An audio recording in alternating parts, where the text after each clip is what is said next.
9ാം ക്ലാസ്സിൽ പഠിക്കുന്ന എൻ്റെ മക്കൾക്ക് ബയോളജി മൈ പാഷനിലേക്ക് സ്വാഗതം. ഞാൻ സൗമ്യ ഹരികൃഷ്ണ.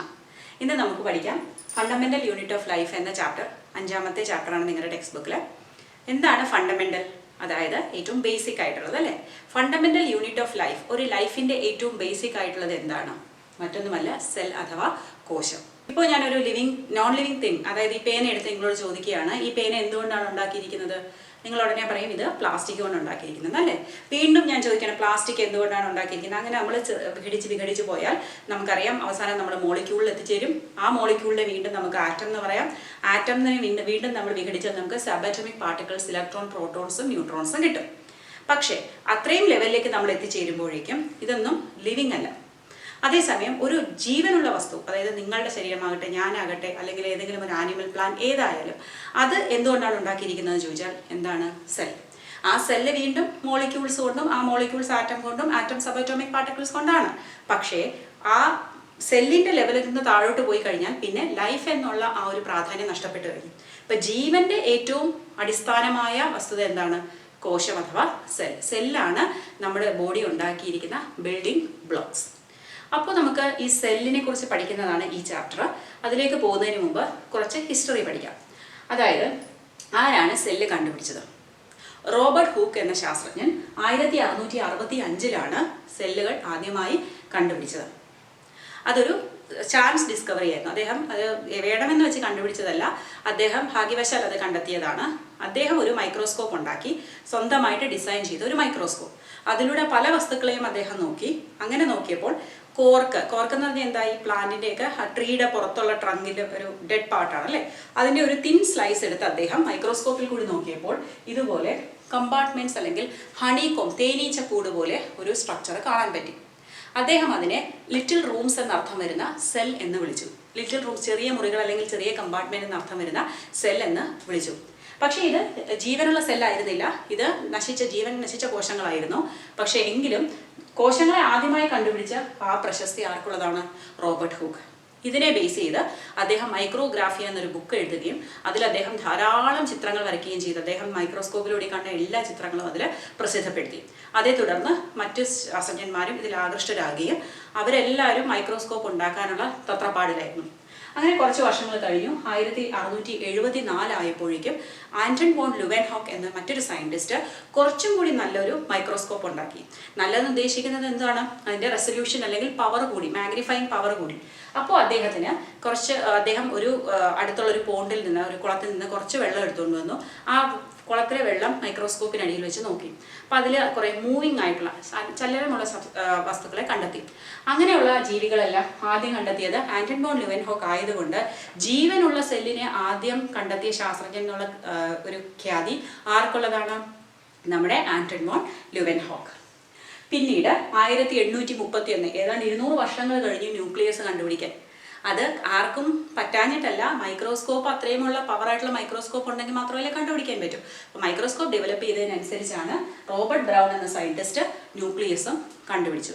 അതോടൊപ്പം തന്നെ പെർക്കിൻജി എന്നൊരു സയൻറ്റിസ്റ്റ് 1839 പ്രോട്ടോപ്ലാസം എന്ന ആ ടേം കണ്ടുപിടിച്ചു. അദ്ദേഹം ആദ്യമായി ഉപയോഗിച്ചു. ഇനി നമ്മൾ വരുന്നത് ഈ ചാപ്റ്ററിലെ ഏറ്റവും പ്രധാനപ്പെട്ട ഒരു പോയിന്റിലേക്കാണ്, സെൽ തിയറി. ഈ സെൽ തിയറി വളരെ ഇമ്പോർട്ടൻ്റ് ആയിട്ടുള്ള ഒരു ക്വസ്റ്റ്യൻ ആണ്. ഇത് പ്രപ്പോസ് ചെയ്തത് 3 ശാസ്ത്രജ്ഞന്മാരാണ്. ആദ്യം 1838 മത്തിയ ഷ്ലീഡൻ എന്നൊരു സയൻറ്റിസ്റ്റ്. അദ്ദേഹം പറഞ്ഞു പ്ലാന്റ്സ് എല്ലാം കോശങ്ങൾ കൊണ്ട് നിർമ്മിതമാണ്. അടുത്ത വർഷം 1839 ആയപ്പോഴേക്കും തിയോഡർ ഷോൺ എന്നൊരു മറ്റൊരു സയൻറ്റിസ്റ്റ് പറഞ്ഞു ആനിമൽസ് എല്ലാം ഉണ്ടാക്കിയിരിക്കുന്നത് കോശങ്ങൾ കൊണ്ടാണ്. അപ്പോൾ ഇവരുടെ രണ്ടുപേരുടെയും ഈ സ്റ്റേറ്റ്മെൻറ്റ്സ് അല്ലെങ്കിൽ ഇവരുടെ ഈ വസ്തുതകൾ ഒന്നിച്ചു ചേർത്ത് ഒരു ഒറ്റ തിയറിയാക്കി. എന്താണത്? എല്ലാ ജീവജാലങ്ങളും സെല്ല് കൊണ്ട് അല്ലെങ്കിൽ കോശങ്ങൾ കൊണ്ട് നിർമ്മിതമാണ്. Okay, all living organisms are made up of cells and cell is the basic unit of life. അപ്പോൾ 2 പോയിന്റ്സ് ആണ് സെൽ തിയറിയിൽ ഉണ്ടായിരുന്നത്. All living organisms made up of cells and cell is the basic unit of life. അതേ തുടർന്ന് 1858, വീണ്ടും ഏതാണ്ട് 20 വർഷത്തോളം കഴിഞ്ഞപ്പോൾ മറ്റൊരു സയൻറ്റിസ്റ്റായ റുഡോൾഫ് വിർഷോ ഇതിലേക്ക് ഒരു പോയിന്റും കൂടി ആഡ് ചെയ്തു. അദ്ദേഹം പറഞ്ഞു ഒരു പുതിയ സെൽ ഉണ്ടാകുന്നത് എപ്പോഴും ഓൾറെഡി ഉള്ള ഒരു പഴയ സെല്ലിൽ നിന്ന് മാത്രമേ ഉള്ളൂ.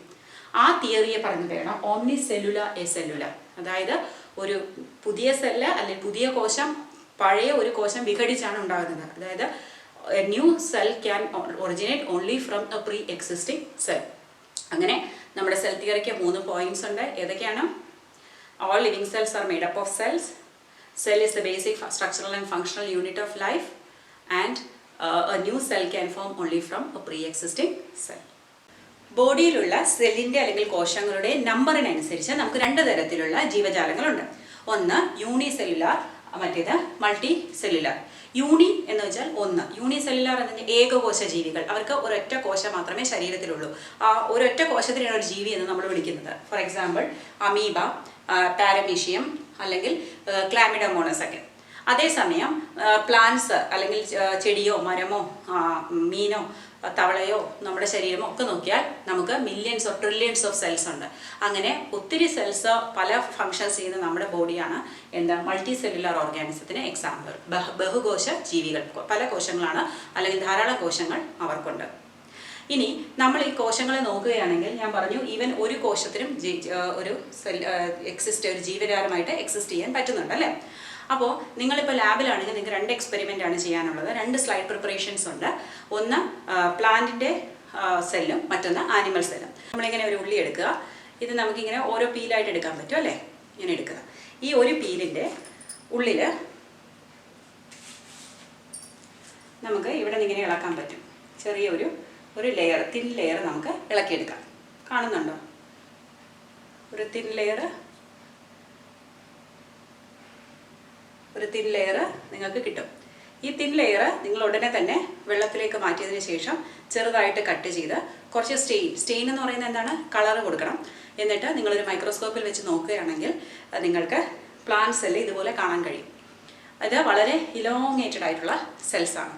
അപ്പോൾ പ്ലാന്റ് സെല്ല് നിങ്ങൾക്ക് ഇങ്ങനെ കാണാം. ഇനി മറ്റൊന്ന് നിങ്ങൾക്ക് ആനിമൽ സെല്ലിൻ്റെ ഒരു സ്ലൈഡ് ഉണ്ടാക്കണം. അപ്പോൾ ആനിമലിനെ അന്വേഷിച്ച് എവിടെ പോകും? നമ്മൾ തന്നെയല്ലേ.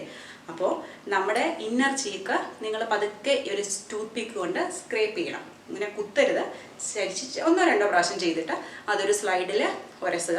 അതിലേക്ക് വീണ്ടും സ്റ്റെയിൻ ചേർത്തിട്ട് ഒരു കവർ സ്ലിപ്പ് ഇട്ട് അടച്ച് അതിന് മൗണ്ടിങ് എന്ന് പറയും. നിങ്ങൾ ലാബിൽ അതൊക്കെ പഠിക്കും. അതിനെ നമ്മൾ നോക്കുമ്പോൾ നമുക്ക് ഇങ്ങനെ കാണാൻ കഴിയും. അപ്പോൾ ഇവിടെ ഒരു റൗണ്ട് കളർ തിൻ സ്ട്രക്ചർ കാണുന്നുണ്ട് വിത്ത് ന്യൂക്ലിയസ് ഇൻ ദ സെൻറ്റർ. മറ്റേ സെൽസ് ആയിരുന്നു ഇലോങ്ങേറ്റഡ് അല്ലേ. അപ്പോൾ ഈ പ്ലാന്റ് സെല്ലും ആനിമൽ സെല്ലും തമ്മിൽ ഡിഫറൻസ്. എല്ലാ പ്ലാന്റ് സെല്ലും ഇങ്ങനെ തന്നെ ആവണമെന്നില്ല, എല്ലാ ആനിമൽ സെല്ലും ഇങ്ങനെയല്ല. കാരണം നമ്മുടെ ശരീരത്തിൽ നോക്കിയാൽ ഇത് ചീക്ക് സെല്ലാണ്. പക്ഷേ നമ്മുടെ നെർവ് സെല്ലിൻ്റെ എങ്ങനെ ഇരിക്കും? വളരെ ഇലോങ്ങേറ്റഡ് ആയിട്ടല്ലേ. നമ്മുടെ ന്യൂറോൺ അല്ലെങ്കിൽ നമ്മുടെ ഫാറ്റ് സെൽ അത് വളരെ വലിയ റൗണ്ട് സെല്ലാണ്. സ്പേം സെൽസ്, പുരുഷബീജം, അത് വളരെ ചെറുതാണ് പക്ഷേ അതിന് ടെയിലുണ്ട്. അല്ലെങ്കിൽ ഫീമെയിൽ ഗ്യാമേറ്റ് ഓവം, അത് വളരെ ലാർജ് ആയിട്ടുള്ള ഒരു സെല്ലാണ്. നമ്മുടെ മസില് സ്പിൻഡിൽ ഷേപ്ഡ് ആണ്. അങ്ങനെ ഡിഫറെൻറ്റ് സെൽസിന് എന്താണ്? ഡിഫറെൻറ്റ് ഷേപ്പാണുള്ളത്. എന്തിനാ ഈ സെൽസിന് പല പല ഷേപ്പ്? എല്ലാം ഒരുപോലെ ഇരുന്നാൽ പോരെ? എന്തിനാ ഇത്ര കോംപ്ലിക്കേഷൻ? അപ്പോൾ ഒരു സെല്ലിൻ്റെ സൈസും അതിൻ്റെ ഷേപ്പും എന്തിനെ ഡിപ്പെൻഡ് ചെയ്തിരിക്കും? അതിൻ്റെ ഫങ്ഷൻ. ഇപ്പോൾ ന്യൂറോൺ എന്നൊക്കെ പറയുമ്പോൾ നമ്മുടെ മെസ്സേജസ് ഒരു പാർട്ട് ഓഫ് ദ ബോഡിയിൽ നിന്ന് മറ്റേ പാർട്ട് വരെ എത്തിക്കണം. ഇപ്പോൾ ചെറിയ സെല്ലാണെങ്കിൽ എത്ര നേരം എടുക്കും അല്ലേ. അപ്പോൾ ലോങ് സെല്ലാകുമ്പോൾ പെട്ടെന്ന് കണ്ടക്ഷൻ ഓഫ് ട്രാൻസ്മിഷൻ നടക്കാൻ വേണ്ടിയിട്ടാണ് അങ്ങനെ ഉണ്ടാക്കിയിരിക്കുന്നത്. ദൈവം അങ്ങനെ ഒരു ഡിസൈൻ ചെയ്ത് വെച്ചിരിക്കുന്നത്. ഓക്കെ. അപ്പം പിന്നെ ഫാറ്റ് സെൽ എന്താ ഇത്ര വലുത്? കാരണം അതിനെ സ്റ്റോർ ചെയ്യാനുണ്ട് അല്ലേ. മെയിൽ ഗാമീറ്റ്സ് എന്താ വളരെ smaller because it has to swim. അപ്പോൾ അങ്ങനെ ഓരോന്നിൻ്റെയും ഫംഗ്ഷൻ അനുസരിച്ചാണ് അതിൻ്റെ ഡിസൈൻ ചെയ്തിരിക്കുന്നത്. സൈസും ഷേപ്പ് അതെപ്പോഴും ഓർത്ത് വെച്ചിരിക്കുക. സൈസും ഷേപ്പും ഒരു സെല്ലിൻ്റെ ഡിറ്റർമിൻ ചെയ്യുന്നത് എന്താണ്? അതിൻ്റെ ഫംഗ്ഷൻ. ഇനി നമുക്ക് ഒരു സെല്ലിനെ എടുത്ത് നോക്കിയാൽ നമ്മൾ പറഞ്ഞു ഒരു സെല്ലിനും ഒരു ജീവിയായിട്ട് എക്സിസ്റ്റ് ചെയ്യാൻ പറ്റും അല്ലേ. അപ്പോൾ ഒരൊറ്റ സെല്ലിനെ നമ്മൾ എടുത്ത് നോക്കുകയാണെങ്കിൽ നമുക്കറിയാം അതിൽ പല ഭാഗങ്ങളിൽ പല ജോലികൾ നടന്നുകൊണ്ടിരിക്കും. ഒരു ഫാക്ടറി പോലെ. ഇപ്പം നമ്മുടെ ശരീരം എടുത്താൽ നമുക്കറിയാം നമ്മുടെ ഡൈജസ്റ്റീവ് സിസ്റ്റം ഡൈജസ്റ്റ് ചെയ്തുകൊണ്ടിരിക്കുന്നു. നമ്മുടെ റെസ്പിറേറ്ററി സിസ്റ്റം ഗ്യാസ് എക്സ്ചേഞ്ച് നടത്തി നമുക്ക് എനർജി തരുന്നു. നമ്മുടെ എക്സ്ക്രീറ്ററി സിസ്റ്റം നമ്മുടെ വേസ്റ്റ് മെറ്റീരിയൽസ് ഒക്കെ റിമൂവ് ചെയ്തുകൊണ്ടിരിക്കുകയാണ്. അങ്ങനെ പല ഭാഗങ്ങളും പല ജോലി ചെയ്തുകൊണ്ടിരിക്കുകയാണ്. ഒരു സെല്ല് നോക്കിയാലും സെല്ലിൻ്റെ പല ഭാഗത്തും പലതരം പ്രക്രിയകളാണ് നടന്നുകൊണ്ടിരിക്കുന്നത്. ഇതിനെ നമ്മൾ പറയുന്ന പേര് ഡിവിഷൻ ഓഫ് ലേബർ. അതായത് ഉള്ള ജോലി പലര് വിഭജിച്ച് ചെയ്യുന്നു. എല്ലാം ഒരാൾ ചെയ്യാതെ പല ആളുകൾ പലതരം ജോലികൾ ചെയ്യുന്നു. ഓരോ കമ്പാർട്ട്മെന്റ്സ് ജോലി ചെയ്യുന്ന കമ്പാർട്ട്മെന്റ്സിനെ നമുക്ക് പറയുന്ന പേരാണ് ഓർഗനൽ. ഓക്കെ. അപ്പോൾ ഒരു സ്ഥലത്തൊരു ഓർഗനിൽ എനർജി റിലീസ് ചെയ്യുന്നു, റെസ്പയർ ചെയ്ത്, വേറൊരെണ്ണം സെല്ലിനെയൊക്കെ ക്ലീൻ ചെയ്യുന്നു, മറ്റൊന്ന് സ്റ്റോർ ചെയ്യുന്നു, മറ്റൊന്ന് പുതിയ പദാർത്ഥങ്ങൾ ഉണ്ടാക്കുന്നു, മറ്റൊരു സ്ഥലത്ത് ഈ പദാർത്ഥങ്ങളെയൊക്കെ മോഡിഫൈ ചെയ്ത് അതിന് വേണ്ട രീതിയിലായിട്ട് ആക്കുന്നു. അങ്ങനെ പല പല പല ഫങ്ഷൻസ് പല സ്ഥലത്ത് നടന്നുകൊണ്ടിരിക്കുകയാണ്, ഒരു വലിയ ഫാക്ടറി പോലെ. ഇതെല്ലാം കൂടെ കൂടി ചേർന്നിട്ടാണ് എന്ത് ലൈഫ് എന്നുള്ളൊരു എക്സിസ്റ്റൻസ് ഉണ്ടാകുന്നത്. അപ്പോൾ ഈ സെല്ലിൻ്റെ ഉള്ളിൽ തന്നെ ഈ സെൽ ഓർഗനൽസ് പലതരം ഫങ്ഷൻസ് നടത്തി പ്രവർത്തനങ്ങൾ ചെയ്തുകൊണ്ടാണ് സെല്ലിനെ ജീവനുള്ള ഒരു ഘടകമാക്കി മാറ്റുന്നത്. ഇനി ഏത് തരം സെല്ലായാലും ഏത് തരം ഓർഗാനിസം ആയാലും ബേസിക് ആയിട്ട് ഒരു സെല്ലിനകത്ത് ഓർഗനൽസ് എന്ന് പറയുന്നത് എല്ലാം ഒരേപോലെയാണ്. കാരണം അവയ്ക്കെല്ലാം ഉള്ള ഫങ്ഷൻസും സെയിം ആണ്. അങ്ങനെ ഇരുന്നാൽ മാത്രമേ ജീവൻ നിലനിൽക്കുകയുള്ളൂ. നിങ്ങൾക്ക് എൻ്റെ ക്ലാസ് ഇഷ്ടപ്പെടുന്നുണ്ടെങ്കിൽ ലൈക്ക് ചെയ്യണം, ഷെയർ ചെയ്യണം, സബ്സ്ക്രൈബ് ചെയ്യണം. ഇതിൻ്റെ തുടർന്നുള്ള ഭാഗം അടുത്ത വീഡിയോയിൽ കാണാം.